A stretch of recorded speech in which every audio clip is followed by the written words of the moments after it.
بسم اللہ الرحمن الرحیم۔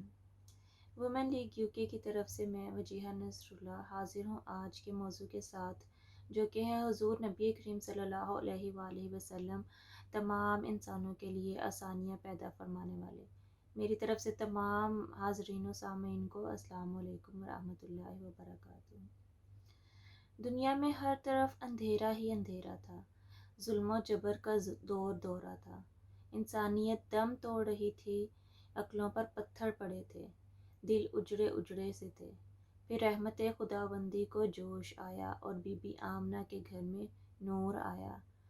وہی نور جسے رب نے خود کبھی یاسین، کبھی طٰہٰ، کبھی مزمل اور کبھی مدثر کہہ کر پکارا، اور پھر خود ہی اللہ تعالیٰ نے قرآن کریم میں فرمایا وَمَا أَرْسَلْنَاكَ إِلَّا رَحْمَةً لِّلْعَالَمِينَ، بے شک ہم نے آپ صلی اللہ علیہ وآلہ وسلم کو تمام جہانوں کے لیے رحمت بنا کر بھیجا۔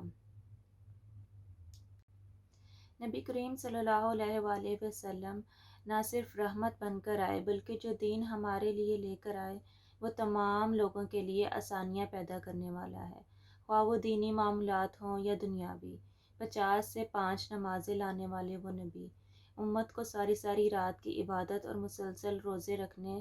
سے منع کرنے والے وہ نبی، تاکہ امت کو جسمانی تکلیف و مشقت نہ ہو، قیدیوں پر شفقت فرمانے والے وہ نبی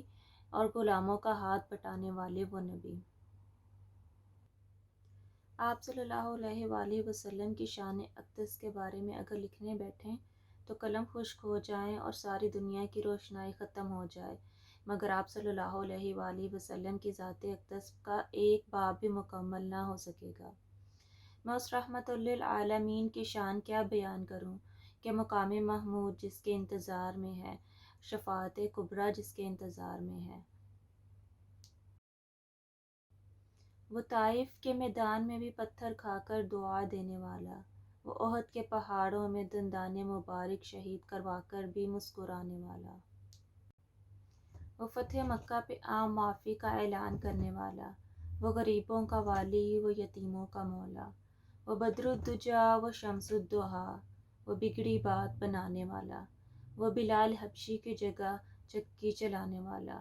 وہی ہے میرے پیارے آقائے دو جہاں محمد مصطفیٰ صلی اللہ علیہ وآلہ وسلم۔